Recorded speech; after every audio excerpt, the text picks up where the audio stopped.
When one thinks of a rampage, it usually involves widespread destruction.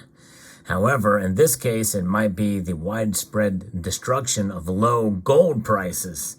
And I'll explain why that could be the case and how China could be directly involved in that as we explore.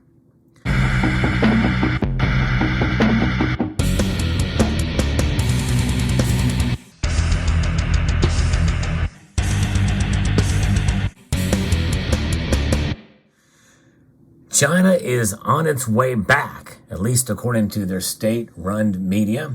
In fact, China.org.cn is a state-run organization. And of course, you have to kind of take some media sources as a grain of salt.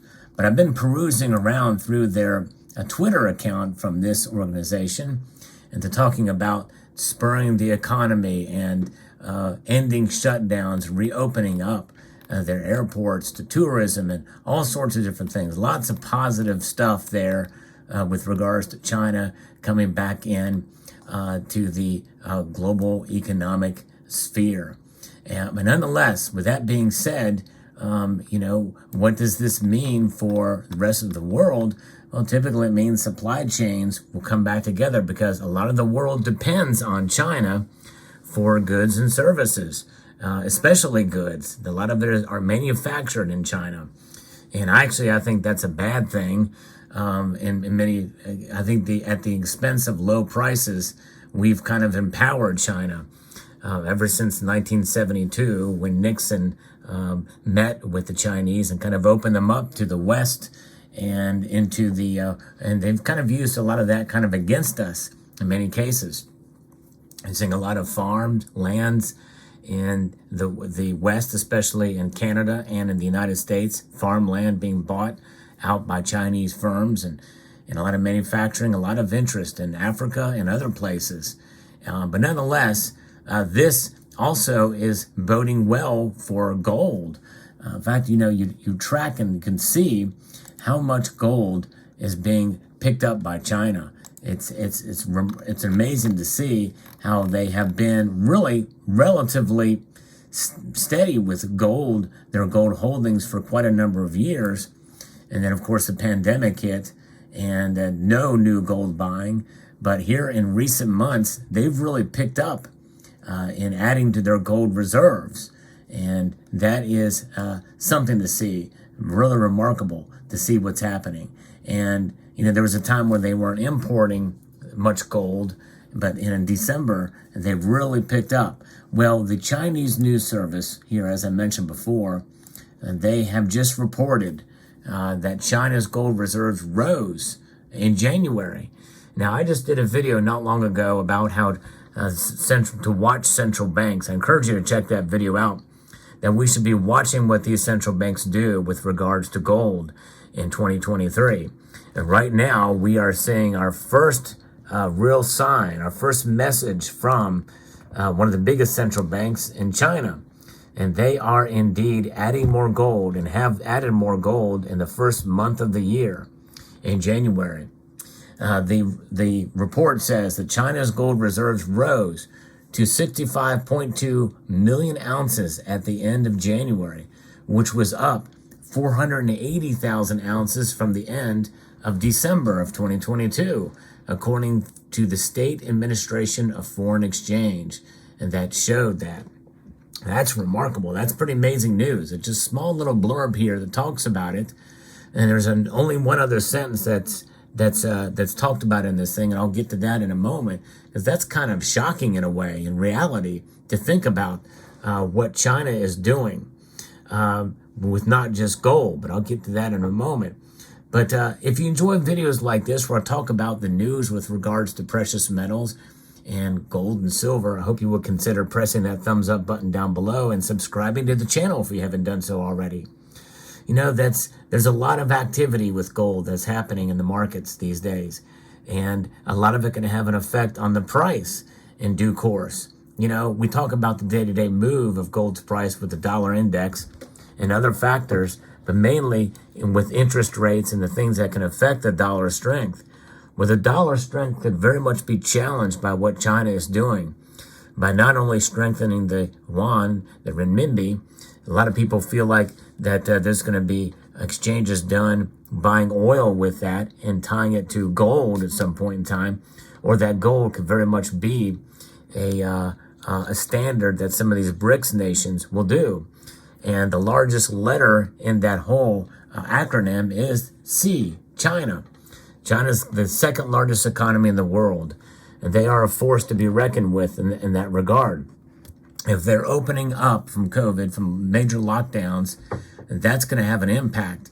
And I think that's going to challenge the hegemony of the dollar, and at a faster pace than since we saw this year or last year in 2022.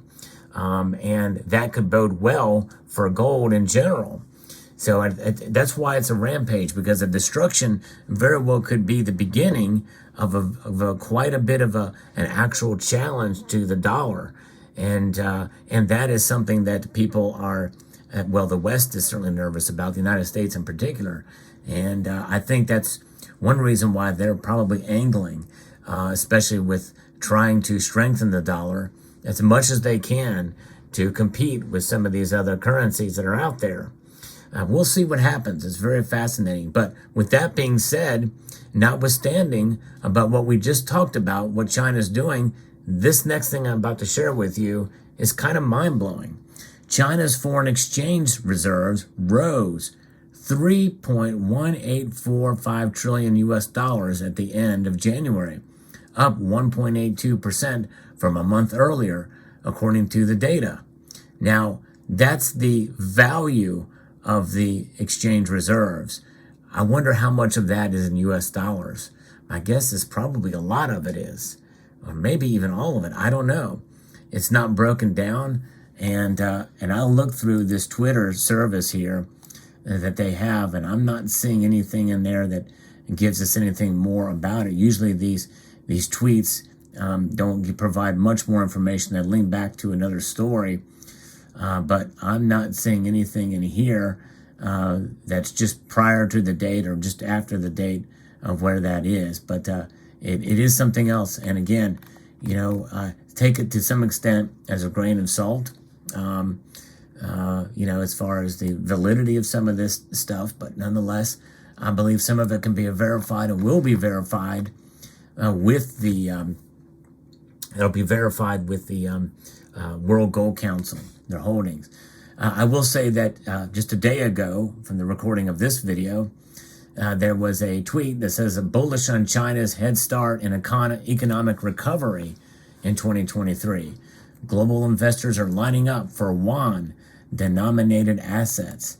And it links to a story back that talks about this. And this is something that we should pay attention to.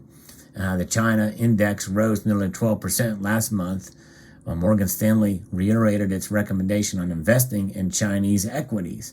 And that's bullish on China's head start for an economic recovery.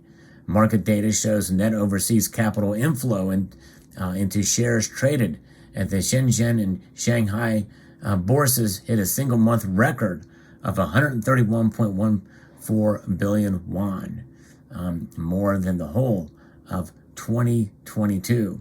Now, again, obviously, some of this could be propaganda, but they say here down in the article that the International Monetary Fund lifted its forecast for China's economic growth in 2023 to 5.2% from a previous prediction of 4.4%. So they're, of course, according to them, they're saying the IMF is saying that they're doing fairly well. So, and they're adding more gold to their coffers. So it'll be very interesting to see how this plays out.